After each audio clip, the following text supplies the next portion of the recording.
Yang pertama yang Jati,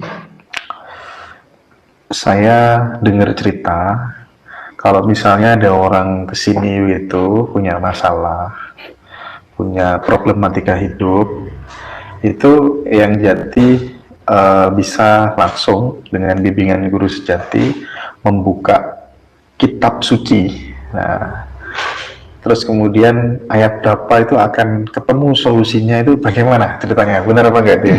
Ini ya, itu sebenarnya bukan salah satu cara penyelesaian, tapi salah satu alternatif. Siapa tahu kalau benar, Oh, gitu ya. iya. Karena sebenarnya yang mengetahui itu adalah yang bersangkutan sendiri. Iya, betul. Nah, padahal saya adalah pihak lain. Iya, iya. Tapi umumnya dari kalau misalnya 10 gitu, kok yang 9 itu mengatakan benar umumnya. Ya, lah disinilah baru kita yakin bahwa kebenaran itu mutlak miliknya guru besar ya. Jadi misalnya nih orang yang datang ke sini adalah Nasrani, berarti kitab sucinya Injil. Ya biasanya kalau dijelaskan dengan Injil itu mereka semakin pas ya kalau Nasrani. Gitu. Itu artinya dilihat dari kitab suci apa aja bisa. Bisa. Dan yang Jati mempelajari semua kitab suci itu. Ya tidak belajar tekun, enggak, cuma paham ya. Tetapi kalau ditarik sebuah konklusi, kira-kira kitab suci itu andai kata kemudian diperas, nilai-nilai yang dapatkan, itu kira-kira poinnya apa? Semua kitab suci itu sama, dan semua kitab suci umumnya orang sekarang itu jarang yang memahami sebenar-benarnya. Misalnya ya, setiap kitab suci mengatakan itu di Taurat, di Zabur, di Injil, di Al-Quran ada ya. Tetapi mereka tidak paham, bahkan buah kuldi itu apa sejenis apel, apa sejenis sawo kecik, apa sejenis jambu. Tidak, itu buah kuldi itu apa? Indung telurnya wanita. Kalau indung telur itu dipetik, dikirim sperma oleh laki-laki, nanti akan memikul beban dosa. Artinya apa? Lahir menjadi bayi, memelihara, menjaga kesehatan ya. Itu dosanya. Dosanya itu besok kalau sekolah bagaimana, kalau anaknya banyak itu warisannya bagaimana. Artinya itu yang disebut dosa ya. Dosa itu pada waktu roh suci masih berada di indung telur, di buah kuldi, yang tidak berdosa. Iya. Nah, makanya setelah dan kalau dipikir di sini ya sekarang kita ada agama ya, ada kitab suci ya dulu pada waktu dulu kan belum ada kitab suci. Orang hidup sudah diciptakan untuk laki-laki dan wanita, jangankan kok manusia, semua makhluk yang hidup ya seperti itu. Ya kucing, ya sapi, ya kerbau, ya kuda. Anehnya loh, mereka itu kok ngerti semua kalau itu gandengannya. Hanya karena ini manusia, harus ada etika dan norma dan pengertian yang dalam ya. Oke, kita lanjutkan yang Jati. Jadi sekali lagi, mau tarot, mau kitab suci itu adalah alternatif untuk menyelesaikan masalah ya. Karena yang bisa menyelesaikan sebenarnya adalah diri kita sendiri ya. Kayak orang pontang-panting pergi ke paranormal sana, paranormal sini, itu justru malah nggak akan ketemu. Mencari guru sejati bisa nggak lewat paranormal? Ya paranormal itu hanya memberi petunjuk ya tentang guru sejati. Mudah-mudahan petunjuknya itu benar ya. Asal orang itu memberi petunjuk, tidak ada background pamrih yang bermacam-macam. Misalnya nanti kalau ketemu guru sejati kayak nggak kesini lagi. Gitu. Ya itu bisa pamrih ya.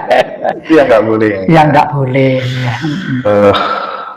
Jadi untuk semua masalah itu sebenarnya orang ini sudah dibekali sama Tuhan, itu lengkap ya, yang lengkap, dan itu harus digali, dicari sendiri lewat hening, lewat semedi, atau lewat ibadah yang lainnya ya.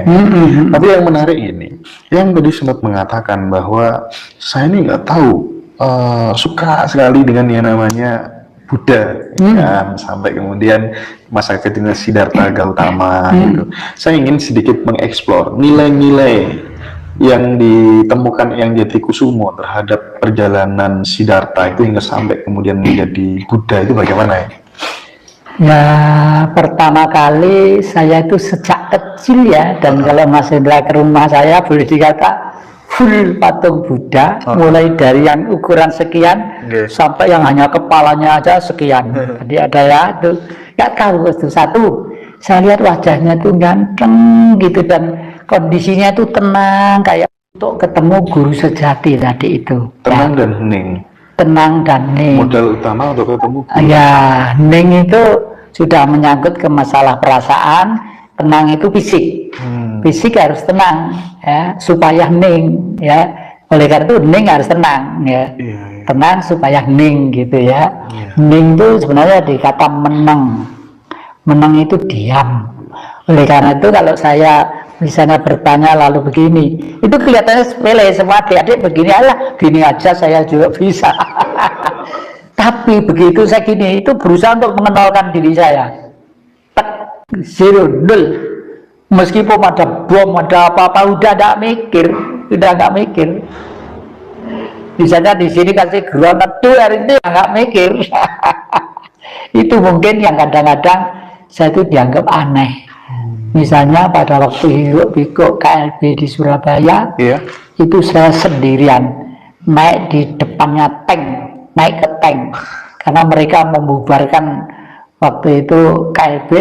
Saya naik ke tank, dada saya taruh di dalamnya meriam, di depannya meriam, ayo lepaskan, lepaskan. Kalau pengen Surabaya terbakar.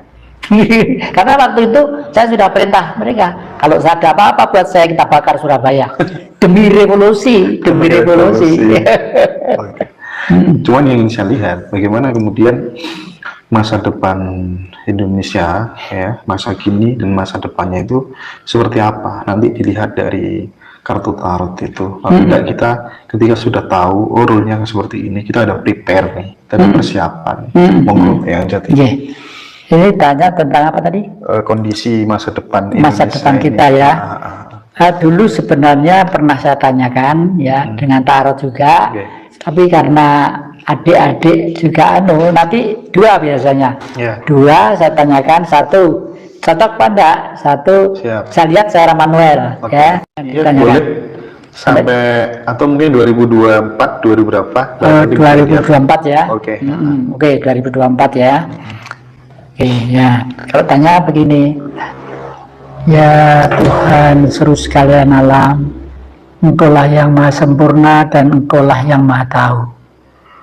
Karena adik-adik kami ini bertanya tentang keberadaan bangsa kami, minimal sampai dengan tahun 2024 nanti.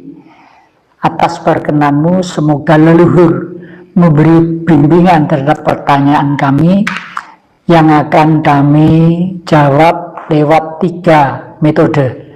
Metode pertama adalah metode gerak tangan kami, metode kedua adalah kitab suci, dan yang ketiga adalah kartu tarot. Atas perkenanmu ya Allah, semoga jawaban ini tidak menyimpang terlalu jauh.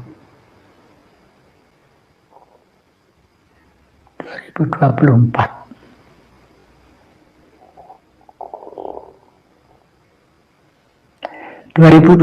Kita mulai positif, meskipun gremet ya, positif. Kalau begini lancar, tapi gini gremet pelan, ya logis ya. Baru kena situasi yang macam-macam, logis secara rasional. Nah, sekarang saya cocokkan dengan kitab suci. Siapa yang Jati? Ya, berkenaan dengan pertanyaan kitab suci. Siapa yang Jati? Ya, berkenaan dengan pertanyaan tadi itu, ya Allah, berilah gambaran kami lewat kitab suci ini untuk adik-adik kami dalam perjuangan hidupnya.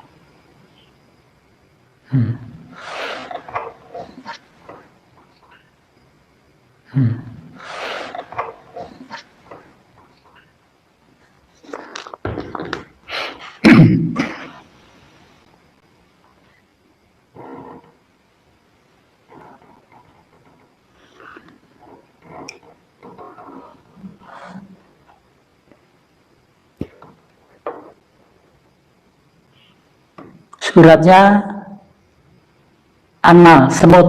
Ya, semut. Semut itu melakukan Anal. ada semut ya? Iya, iya. Semut ya. Dan itu nanti mulai tahun 2024 kegotong royongan itu pelan-pelan akan terwujud kembali. Karena setelah menderita sekian lama itu ternyata butuh kegotong royongan. Iya, iya. Semakin sadar nanti itu. Ayatnya akan langit dan bumi, dan yang menurunkan menurunkan air untukmu dari langit, lalu kami tumbuhkan dengan air itu kebun-kebun yang pemandangan indah yang kamu sekali-kali tidak mempunyai atau menumbuhkan pohon-pohonnya. Apakah di samping Allah ada Tuhan yang lain? Bahkan, nah ini menunjukkan bahwa nanti itu orang-orang mulai rajin lagi menanam pohon-pohon, mengingat banjir-banjir baru ini besar ya, cocok lah ya, cocok. Dengan tangan saya tadi cocok. Nah sekarang dibuktikan dengan tarot, gitu ya, dengan tarot.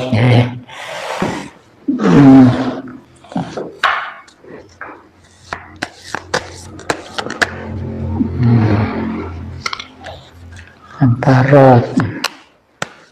Ini jumlah orangnya berapa? Ada 5. Ada 5, ibu itu 6 ya. 6.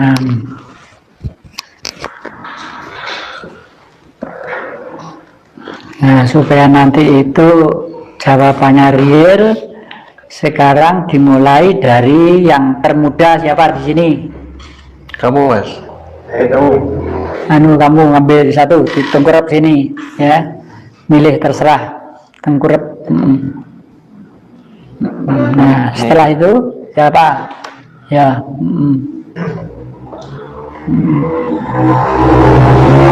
Nah, ayo siapa setelah itu? Oh, aku ya. Oh, muda ya. Masuk iya. muda. Muda ya. Ya, putri sekarang.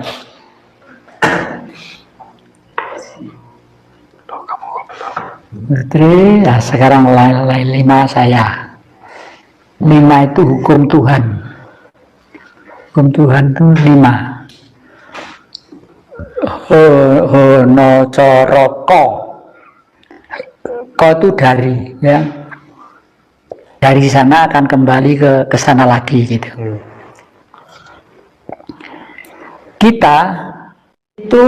Kita adalah tak ubahnya orang yang masih tidur dan baru bangun, dan di angkasa ada tameng yang melindungi bangsa ini dengan kekuatan energi 3. Energi 3 itu energi Siwa, energi Wisnu, dan energi Brahma. Dan pada waktu inilah Indonesia, dulu disebut Majapahit, berkuasa 341 tahun, dipimpin oleh Tribuana Tunggadewi. Dan nanti itu beliau akan lahir kembali untuk memimpin kita. Mudah-mudahan ya nak. Amin. Yang kedua, keluarga sang pecinta. Jadi keluarga semua cinta kasih mendapat sinar matahari, ya.